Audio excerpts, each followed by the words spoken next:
균이 부족하다 보니까 위에서 음식물이 100% 분해가 안 일어나요. 안 일어나고 분해가 덜 된 음식물이나 영양분이 장으로 그냥 내려가겠죠. 장에는요, 사람한테 굉장히 이로운 균이 100종 마리 있지만 그 외에 반면에 반대급 부적으로 사람한테 엄청나게 해로운 균도 많아요. 그런 해로운 균과 만나서 제대로 분해나 소화가 되지 않은 음식물이 부패하기 시작합니다. 장 속에서. 부패가 되면 아주 몸에 안 좋은 화학적인 가스가 발생해서 나오게 됩니다. 이 가스가 사람한테는 치명적이에요.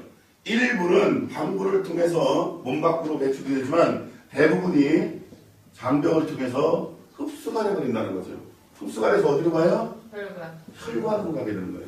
혈관으로 간다는 것은 결국 나의 몸속에 있는 피가 어떻게 된다는 거예요? 혼탁하거나 끈적끈적해진다는 거죠. 우리가 고기나 기름진 걸 먹어서 그 지방이 콜레스테롤이 피에 섞여서 피가 혼탁하거나 끈적끈적해질 수도 있지만 여기 삼시세끼 1년 한 달 30일을 고기로 먹는 분들은 안 계실 거예요. 그것도 하나의 음식이고 야채도 음식이기 때문에 그것은 몸속에서 얼마만큼이라도 중화가 될 수 있지만 이렇게 균이 부족해서 위나 장에서 부패가 돼서 발생되는 가스는요, 장벽을 통해서 혈관으로 흡수가 돼서 피로 바로 공급이 되거든요. 우리 몸에 고지혈증이 생길 수 있는 가장 큰 원인은 바로 이겁니다. 자, 우리 몸에 피가 혼탁하거나 끈적끈적해졌다는 건 내 몸에 무슨 증상이 생겼다는 거예요? 병이? 고지혈증이 생겼다는 거예요. 고지혈증. 자, 여기 계신 사장님들, 사람 몸속에서 생기는 만병은 이유가 한 가지입니다. 만병일독설이에요. 그건 뭐예요? 피가 혼탁하거나 끈적끈적하거나 오염돼서 생기는 병입니다. 모든 병이. 그렇기 때문에 피만 깨끗해지면 몸에서 생긴 만병은 낫거나 개선이 되는 거예요. 자, 고지혈증이 생겼어요. 그러면 바로 따라오는 증상이 뭐예요? 고혈압이에요. 피가 끈적끈적해졌습니다. 혼탁해졌어요. 심장이 아무리 강하게 펌프질을 해도 손가락, 발가락인 사지말단까지 피가 제대로 전달이 되지 않고 제대로 돌지가 않아요. 사람 몸속은요, 오장육부나 사람 몸에는 머리카락의 10배, 20배, 50배, 100배 가누른 미세한 혈관이 쫙 깔려 있어요. 심장이 아무리 강하게 펌프질을 하고 일을 해도 그 미세혈관으로 피를 보낼 수가 없다는 거죠. 그러다 보니까 우리 몸속에 깔려있는 세포한테 산소나 영양분이 공급이 안 되고, 그러다 보니까 체온이 떨어지고, 그러다 보니까 만병이 생기고, 세포가 균을 제대로 못 만들어내고, 설사 만들었다 해도 그 균이 먹고 증식해야 될 그런 영양분이 풍부한 몸의 환경이 안 만들어진다는 거죠. 지금 인간의 몸은요, 이 사이클이 돌고 있어요. 자, 피가 혼탁해지고 끈적해지고 고지혈증, 고혈압이 있어도 우리는 음식을 또 먹어야 돼요. 먹어야죠. 그래야 사르니까. 그러면 그게 제대로 소화분해가 안 일어나고 장으로 넘어가고 또 유해세균과 만나서 부패가 되면서 가스가 발생하고 그게 장벽을 통해서 흡수가 돼서 내 피를 또 혼탁하거나 끈적끈적하게 만드는 주범이 되는 거예요. 고지혈증과 고혈압이 몸에서 지속되면 바로 따라오는 병이 뭐예요? 당뇨입니다. 무엇보다도 빨리 와요. 시장이 망가져서 몸속에서 당이 조절이 안 되는 거예요. 자, 당뇨까지 왔다는 건요, 어쩌면 최후의 부름까지 섰다는 거예요. 이제는 당뇨가 사람한테 오면은요, 상상할 수 없는 합병증들이 막 생겨버리기 시작해요. 심하면 손발이 어떻게 돼요? 썩어갑니다. 이런 병이 생기는 거예요. 자, 고지혈증과 고혈압, 당뇨는 항시 같이 붙어 다니는 병이에요. 이런 병이 몸에서 지속되면은요, 그 혈이 기가 막히는 거죠.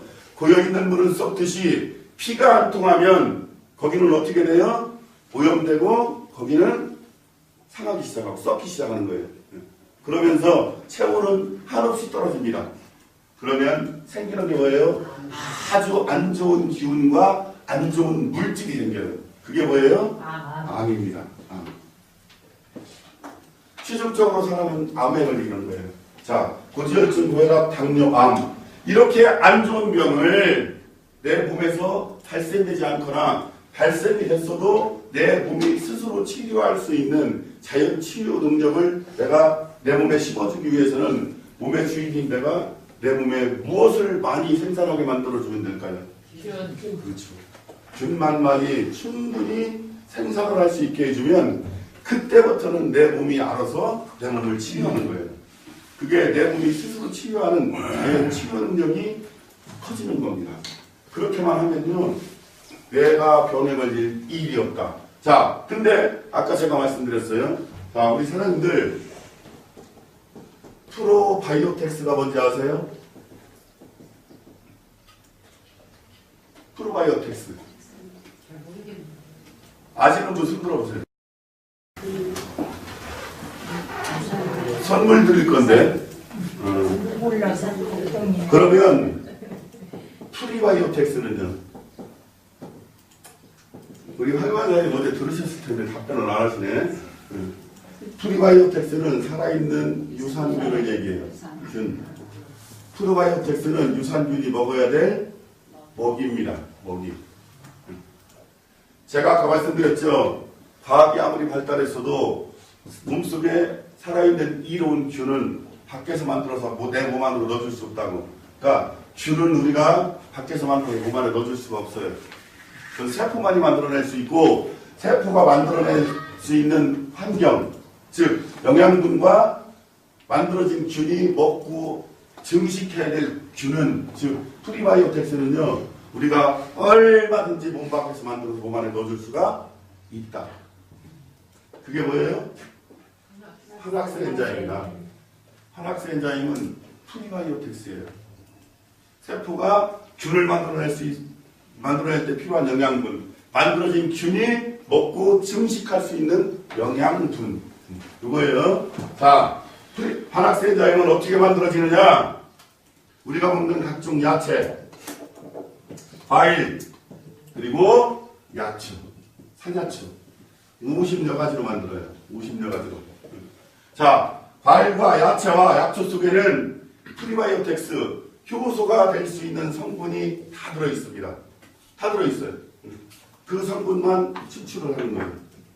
그래서 각각 뭐를 해요? 발효를 시킵니다. 각각. 발효가 끝난 것을 다시 꿀 속에 섞어서 한학스 엔자임 레시피를 만들어내는데 33년이 걸렸다니까요.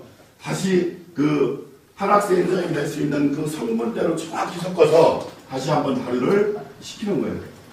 몇 번 발효된 거예요? 두 번. 복발효가 일어난 겁니다. 복발효. 네. 이렇게 해서 2번 발효시킨 그 디톡스 제품은 우리 LHB의 한학스 엔자임밖에 없다. 자, 그러면 이 한학스 엔자임을 우리가 먹으면 이게 그 액상으로 되어 있어요. 이렇게 꿀 색깔의 액상으로 되어 있기 때문에 굉장히 흡수가 빨라요. 그러면 우리가 복용을 함으로 인해서 몸에 흡수가 돼서 우리 몸을 구성하고 있는 세포한테 다 전달이 되겠죠. 네. 자, 한학스 엔자임은 영어고요. 이걸 한국말로 해석하면 뭐예요? 효소. 효소. 효소는 살아있는 균을 얘기하는 건가요? 네. 아닙니다. 효소는요, 생물체 내에서 각종 화학적인 촉매를 촉발시키는 단백질이에요. 즉 영양분이라는 얘기예요. 자, 그래서 우리 한학스 엔자임은 이렇게 발효가 된 효소다. 이렇게 보시면 돼요. 자, 그래서 세포한테 전달이 되겠죠. 그러면 화학적으로 세포를 촉매를 시키는 거예요. 그래서 잠들어 있는 세포를 깨워서, 야, 너 빨리 균을 만들어라. 네가 균을 안 만들어서 우리 주인이 죽을 것 같다. 라고 해서 균을 만들게 하고요. 만들어진 균이 증식에 필요한 먹이가 필요해요. 그때 그 한학스 엔자임이 먹이가 돼서, 양분이 돼서 내 몸속에서 균이 엄청난 속도로 증식을 하게 되는 거예요. 자, 사람 몸속의 세포가 하루에 머리 끝서부터 발끝까지 세포로 만들어졌다 그랬죠? 네. 하루에 60억의 세포가 죽고 60억의 세포가 다시 재생이 되고, 알고 계시죠? 네. 60억을 죽이고 60억을 살린다고 사람이 해야 된다고 생각해 보세요.